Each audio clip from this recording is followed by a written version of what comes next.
principais nomes do cenário político passam por aqui. Café com Política. Que recebe hoje nos nossos estúdios o deputado federal Pedro Aihara, do PRD. Bom tê-lo conosco mais uma vez, deputado. Bom dia. Obrigado, bom dia igualmente. Deputado, eu vou começar a nossa conversa fazendo alguns ecos do ano de 2023. A gente contava com Pedro Aihara como um potencial pré-candidato à prefeitura de Belo Horizonte. Não teremos mais isso? Não, porque eu entendo que o voto de confiança do eleitor mineiro foi para que eu cumpra esse mandato como deputado federal. Eu tenho conseguido fazer muita coisa, não só PH, mas pela RMBH lá na Câmara dos Deputados, e falo isso com a autoridade, sendo deputado que mais enviou recursos para a saúde e para a segurança pública aqui na capital, né? A gente está resolvendo o problema do auto de vistoria do Corpo de Bombeiros lá na Santa Casa, mais de 1,5 milhão investido em infraestrutura, mais de 750 mil para Sofia Feldman, 1 milhão para o Isoleta Neves, sem falar dos investimentos em segurança pública e educação. Então eu entendo que nesse momento, embora a Prefeitura de Belo Horizonte ela precise de um bom quadro técnico à disposição, entendo que eu preciso também respeitar a vontade do eleitor que me colocou lá para eu cumprir esse mandato como deputado federal. Então tenho obviamente acompanhado muito de perto todas essas discussões, todas as articulações, entendo que o eleitor belo-horizontino ele precisa dessa atenção, só que até em respeito a tudo que está sendo feito, as articulações, permanecerei como deputado. A gente sabe que há uma série de pedidos também em Brumadinho, deputado, para que o senhor possa disputar a prefeitura por lá. Também já descartou essa possibilidade?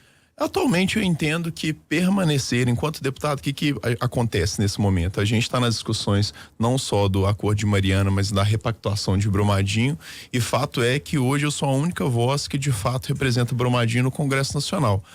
A gente tem discussões importantes acontecendo lá, tantos anos se passaram, a gente continua com ninguém responsabilizado, com ninguém punido criminalmente, a gente vê todas as manobras jurídicas aí que os réus têm feito para se esquivar desse tipo de responsabilidade, e eu entendo que essa representação é muito importante no Congresso Nacional. De fato, eu tenho recebido muitos pedidos, acho que existe uma vontade muito grande em Brumadinho, uma vontade da população de renovar, de mudar os quadros políticos da cidade, e é necessário isso, porque mesmo com todas as questões da reparação, Brumadinho continua sendo uma cidade deficiente em vários pontos, em questões de saúde, de educação, de segurança pública, mas como eu disse, o meu foco é me manter no cargo de deputado para conseguir ser essa voz lá no Congresso Nacional. Tenho escutado, tenho participado de todas as conversas, mas realmente nesse momento a minha intenção é poder ser essa voz dos cidadãos de Brumadinho lá no Congresso, porque a gente precisa disso ainda mais nesse contexto da reparação. Então deixa eu lhe perguntar sobre dois pontos importantes a respeito desta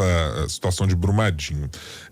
Tivemos algumas discussões já há algum tempo sobre como no acordo da Vale as coisas iam se resolver. Tem aí uma discussão sobre repactuação, de que maneira ela vai se dar. Foi apresentado um valor mais recentemente, de ontem para hoje, no último balanço da companhia, no fato relevante, de 90 bilhões de reais para uma reparação. E há uma discussão também muito importante para o Estado, que esse recurso deve ser levado para todos os municípios, como aconteceu no acordo anterior, ou deve ser concentrado nos municípios que efetivamente foram atingidos. Eu queria a sua consideração sobre os dois pontos nessa repactuação de Mariana. Olha, primeiro que esse acordo que foi, essa nova proposta de acordo de Mariana que foi colocada ontem, de certa forma ela é engodo, Porque foi colocado um valor de 127 bilhões, sendo que segundo, os próprios proponentes aí, Samar, que é a BHP e a Vale, 37 já teriam sido cumpridos em relação à questão de ações de reparação já conduzidas. Só que a verdade, gente, é que a governança e a efetividade desses 37 bilhões, isso é um grande engodo, porque quando a gente vê a própria questão dos reassentamentos lá em Bento Rodrigues, em toda a região, nem mais de 8 anos se passaram e isso não foi concretizado. Então, primeiro, esses 37 bilhões que são apresentados como já direcionados, a eficácia dessas ações, ela é completamente questionada. E tem uma outra questão também, que dentro desse acordo existem uma série de jabutis. Então, quando as empresas elas colocam isso, mas como também parte do acordo uma quitação irrevogável por danos futuros, isso é você rir na cara do cidadão mineiro. Então, entendo que obviamente, a gente conseguiu evoluir de um acordo que antes ele estava propondo 42 bilhões para um acordo que vem agora para aproximadamente 90 bilhões, eu digo 90 bilhões porque parte desse dinheiro realmente novo, são cerca de 50 bilhões, então a gente melhorou, mas eu ainda penso que a gente precisa melhorar esse acordo, sobretudo no que a gente fala dessa possível quitação sobre danos futuros. É importante lembrar, a gente está falando da reparação de um crime que foi cometido por essas empresas, então nada mais justo e adequado que elas se responsabilizem por qualquer eventual dano futuro que venha a ocorrer decorrente de uma ação direta deles, de uma negligência, de uma omissão, de um crime que foi por eles cometido. E em relação à questão da aplicação desses recursos, é lógico que quando a gente fala de um montante como esse, existirão demandas que beneficiam o Estado como um todo, que elas precisam ser contempladas. Mas eu penso que o mais adequado é que a gente faça de fato reparação nos municípios que foram diretamente atingidos, porque se a gente está falando de reparação, se a gente está falando do retorno a um status inicial que existia antes do crime acontecer, a gente precisa de fato focar nas pessoas que são vítimas desse tragédia de crime. Então a gente não pode esquecer que esse dinheiro é uma coisa que sempre os atingidos, eles falam diretamente, esse dinheiro, por mais que ele seja importante para o Estado, ele foi feito em cima de sangue, de sofrimento, de dor dessas pessoas. Então são essas pessoas, essas populações que elas precisam ser primariamente contempladas para que a gente não tenha nenhum tipo de injustiça ainda mais cristalizada do que a injustiça que já ocorre, tantos anos passaram sem nenhuma responsabilização efetiva. Eu queria mudar um pouquinho de assunto aqui, deputado, para a gente falar sobre um projeto que amplia a punição para venda de ingresso por cambista, um grande problema que a gente tem hoje com 3 grandes estádios, né, que a gente tem aqui em Minas, em Belo Horizonte, na região metropolitana, a Arena MRV, o Mineirão e também o Independência. E esse é um problema muito comum. Não só em questão de jogos, né, shows também. Mas eu queria que você falasse sobre a ampliação dessa punição, da importância desse projeto. Na semana passada a gente teve uma grande vitória, foi um PL da minha autoria, que foi aprovado na Câmara dos Deputados, agora vai para o Senado, que é o PL que foi apelidado, né, de Taylor Swift, decorrente dos problemas que houve na venda de ingressos do show da cantora americana quando ela veio para cá. E o que existia anteriormente? A gente tinha na nossa Lei Geral do Esporte algumas punições e sanções aplicáveis para a prática de cambismo em eventos esportivos. Só que além delas se limitarem a eventos esportivos, a gente também tinha um problema que as penas elas não eram tão grandes e elas não faziam a previsão também de modalidades novas de cambismo, porque agora a gente tem cambismo digital, porque a gente tem ingresso digital, porque a gente tem outros tipos de venda que não aconteciam anteriormente. Então esse projeto que foi aprovado, ele atualiza essas questões, ele passa a prever a tipificação do cambismo digital, que é o que infelizmente acontece na maior parte dos shows hoje em dia, que é a questão da venda do ingresso acima ali do valor de forma irregular, só que o ingresso de forma digital.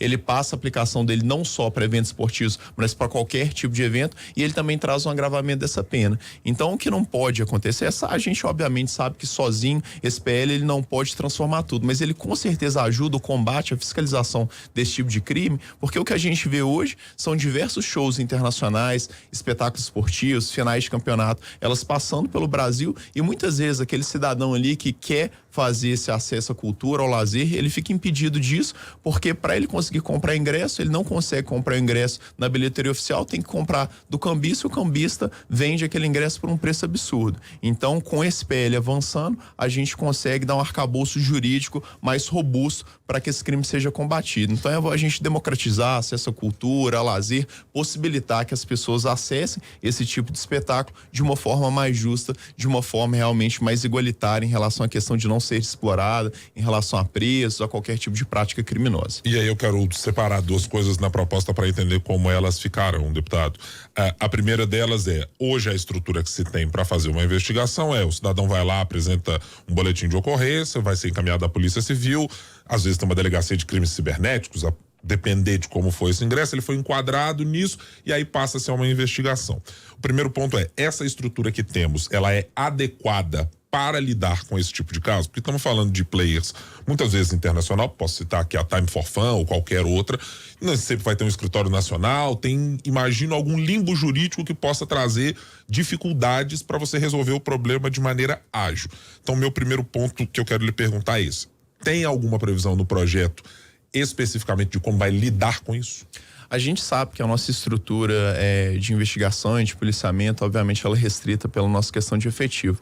Só que a gente teve uma conversa muito estreita, tanto com as instituições de segurança pública quanto com os próprios responsáveis pela organização de eventos, e que todos eles foram unânimes em dizer que a falta do arcabouço jurídico, ela acabava possibilitando que eles não fossem enquadrados. Então, exemplo prático, o que existe hoje muito são aqueles sites falsos de venda de ingresso. Então, a pessoa ela faz uma máscara, né? Faz como se fosse ali uma cópia do site original vendendo aquele ingresso ou falso, ou então por um preço muito maior. E aí, quando as empresas elas entravam com as ações judiciais para tirar esses sites do ar, elas não tinham respaldo jurídico, que é o que vem ser suprido por essa lei, e aí elas não conseguiam resolver, aquilo dali demorava demais, muita gente era prejudicada. Então, com isso, a gente já consegue resolver dentro da própria estrutura do Poder Judiciário para que eles tenham poder para conceder essas liminares e essas determinações. E uma outra questão é que o policial militar, por exemplo, ele está fazendo policiamento ali no entorno do Mineirão. Ele vê ali no Cruzeiro Atlético ali, aquele cambista ali vendendo aquele ingresso, ou então por um show, e ele não conseguia fazer um enquadramento perfeito, porque aquele cambista ele era conduzido ali para a delegacia e ele era imediatamente liberado pela falta dessa robustez jurídica. Então, no caso de um show, por exemplo, que a Lei Geral de Esportes ela só se aplicava para espetáculos esportivos, aquela pessoa não podia ser enquadrada em nada. Então, a gente passa a prever esse tipo de aplicação e óbvio que a gente vai precisar fortalecer sim o nosso sistema de fiscalização, mas até para as atividades tanto de policiamento extensivo, nos casos de flagrante, como também nessa situação do cambismo digital, dessa venda digital, a gente passa a ter instrumentos que antes não existiam. E uma outra questão também que passa a ser prevista também nesse PL que a gente aprovou é a questão da falsificação de ingresso, que também era colocada de uma maneira muito aberta nos crimes contra a economia popular. Então a gente traz especificidade, traz a possibilidade dessa lei ela ser utilizada com uma prevalência, com uma frequência muito maior. Só como um adendo para lhe perguntar ainda dentro da proposta, ela tem algum tipo de previsão para discutir? Que é algo que por vezes quando o show acontece no país, alguém questiona. Eu tô comprando online, a taxa de serviço é muito grande, ou tem regras específicas para isso. O projeto alcança esse tipo de discussão ou não? Em relação à taxa de serviço, não. A gente até teve uma conversa também com as operadoras sobre isso, e elas explicaram, por mais também assim, eu fiquei revoltado também que eu não preciso pagar a taxa de serviço, que é um valor muito grande. Mas o que eles explicaram é que nessa situação, a taxa de serviço, ela diz respeito principalmente às operadoras que fazem os sistemas de validação de segurança. Então, quando você entra, por exemplo, com o seu dado de cartão de crédito ali, pelo sistema online, aquilo dali passa por uma verificação de segurança, passa por custos operacionais que, se eles fossem proibidos por essa lei, eles acabariam sendo embutidos no custo dos ingressos em geral, não apresentados dessa forma, e acabariam trazendo um prejuízo no final das contas para o consumidor. Então, esse tipo de situação não é abarcado por uma questão mesmo de mercado, funcionamento da operação deles. O senhor falou sobre a questão da fiscalização, e a gente sabe que a fiscalização em várias áreas, na verdade, é um grande problema. Qual seria a forma ideal de conseguir fiscalizar de fato para que o projeto efetivamente funcione? Olha, a gente investir em inteligência e em efetivo das corporações de segurança, né? Então, quando a gente fala da estrutura hoje, tanto da Polícia Civil quanto da Polícia Militar, a gente sabe que é uma estrutura que ela está defasada não pela falta de competência dos servidores, que são verdadeiros heróis aí que fazem tanto com tão pouco, mas a gente precisa de investimento no aumento de efetivos, no recurso, na valorização desse servidor. Quando a gente fala hoje da segurança pública, a gente fala na necessidade, na imperatividade da utilização de muitos recursos tecnológicos, e para isso a gente precisa ter pessoal qualificado. Só que a gente sabe que com o salário mirrado que a segurança pública ela recebe hoje, é muito difícil a gente conseguir trazer esse tipo, né, de pessoal específico, qualificado para dentro dos nossos quadros. Então a gente entende que aumentar o nosso efetivo para o cidadão ter mais segurança em todos os aspectos, inclusive na investigação desse tipo de crime, é fundamental, e que para que a gente possa fazer isso, além dos concursos que são fundamentais, a gente também precisa, né, avançar em termos da nossa recomposição salarial, que também tem sido uma pauta bastante atual, considerando que infelizmente, né, mesmo com uma defasagem salarial, a inflação do ano passado, ela ficou em mais de 4,5%, a gente infelizmente tem uma proposta aí, né, que foi já indicada pelo governo de apenas 3,62. Então não há de se falar numa segurança pública forte se o profissional ali de segurança pública ele não está adequadamente valorizado e reconhecido. Desculpa, Guilherme, claro. mas é um reajuste menor do que a inflação. Inclusive está na capa do jornal O Tempo de hoje. E para hoje há uma manifestação organizada dos policiais na cidade administrativa, deputado. O que aconteceu nesse meio do caminho que o governador Romeu Zema, que falava tanto, né, quando foi eleito, sobre essas manifestações, sobre olhar para a segurança pública, e enfrenta aí já alguns protestos especificamente da segurança pública? Porque além dessa questão da recomposição salarial que não está sendo cumprida, obviamente a gente entendendo todas as dificuldades em relação à questão da responsabilidade fiscal, a gente tem dois problemas muito graves quando a gente fala do serviço público, que foram recentemente, protocolados, que são os projetos de lei que falam sobre os aumentos das contribuições, tanto do IPCENG como também do IPSM, que é o Instituto de Previdência dos Servidores Militares.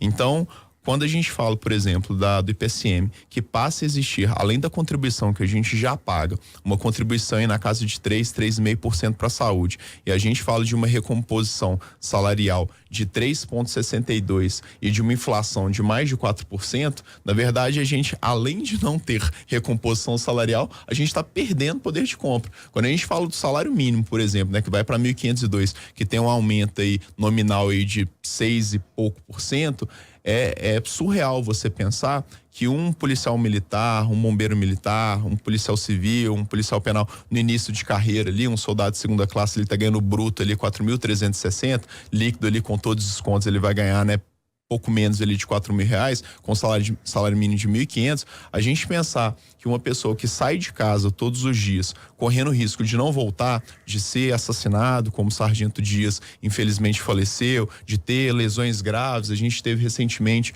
um militar nosso do Corpo de Bombeiros que num treinamento ali, numa qualificação, sofreu uma lesão grave na coluna, a gente pagar para um profissional que se arrisca tanto em prol de algo tão importante que a segurança pública, um salário tão pequeno. Então, assim, de fato, a segurança pública ela tem andado, muito estressada com essa situação e legitimamente estressada, porque as taxas, tava recentemente estudando as taxas de suicídio, a gente teve um aumento no número de suicídios que já é muito maior do que a população em geral, mas só dentro da segurança pública um aumento de mais de 22% nos últimos anos. Então, os policiais, os agentes de segurança pública, os bombeiros, eles têm tirado mais a própria vida, e quando a gente vai ver nas motivações, a gente tem como das 3 principais motivações, 2 estão relacionadas a trabalho. Além dos motivos familiares, a gente tem essas questões profissionais e também questões de questões salariais financeiras. Então a gente precisa desse tipo de atenção, entendendo com todo respeito a estrutura do governo do estado, que tem uma ótima relação e que respeita muito todo o secretariado,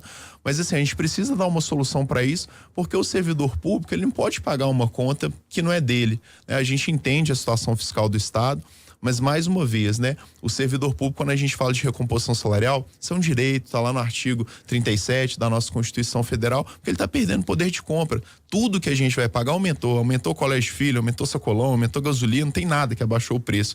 E a gente não tem conseguido, fazer frente a esse aumento de gasto.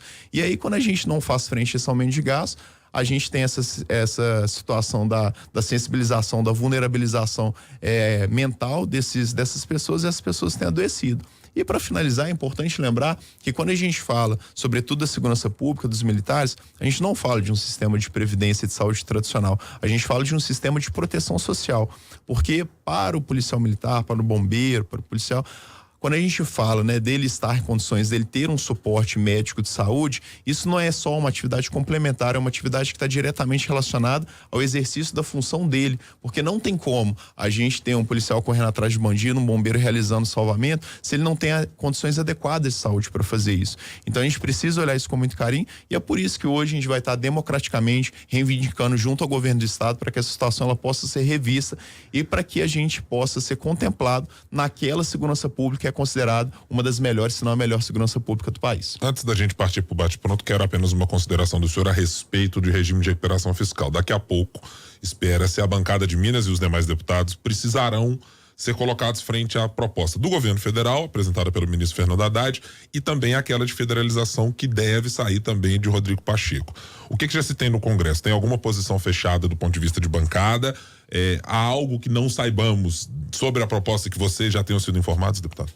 Olha, a bancada federal mineiro como um todo, isso é uma questão suprapartidária, a gente tem se debruçado bastante diante dessa questão.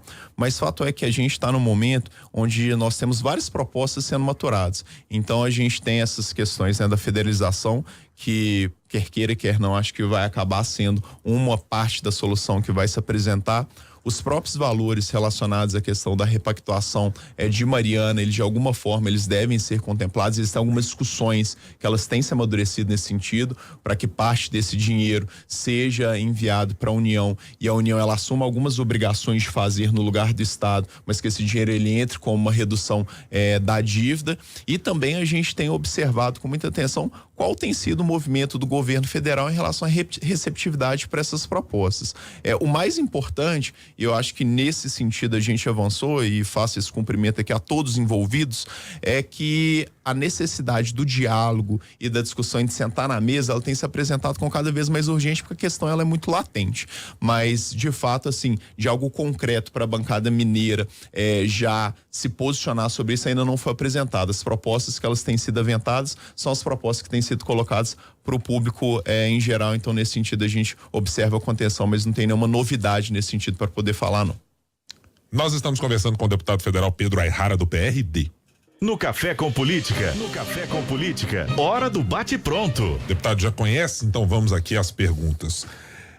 Reajuste salarial para os servidores militares de Minas Gerais deveria ser diferente dos demais? Sim, porque a profissão de segurança pública ela tem uma série de peculiaridades que precisam ser contempladas e reconhecidas. Repactuação de Mariana. Eu acho que é urgente, necessária, mas precisa ser discutida com responsabilidade, não para atender aos interesses das empresas. Somados os primeiro e a metade praticamente do segundo mandato de governador Romeu Zema, qual a nota se dá na relação dele com a segurança pública? Eu acho que uma nota 4, provavelmente, porque foram assumidos compromissos que infelizmente não têm sido cumpridos, em que pese a gestão ela tem sido muito eficiente, alguns outros pontos no atendimento ali ao servidor público precisa melhorar muito. Pedro Aihara em Brumadinho. Olha, Brumadinho é minha cidade do coração, é a cidade que eu tenho lutado, que tenho me preocupado por ela, e eu vou fazer o melhor por essa cidade, independente de onde eu esteja. Pedro Aihara, deputado federal pelo PRD, muito obrigado mais uma vez por estar conosco aqui no Café com Política. Até a próxima. Eu que agradeço e parabenizo o ótimo jornalismo que você sempre realiza. Muito obrigado.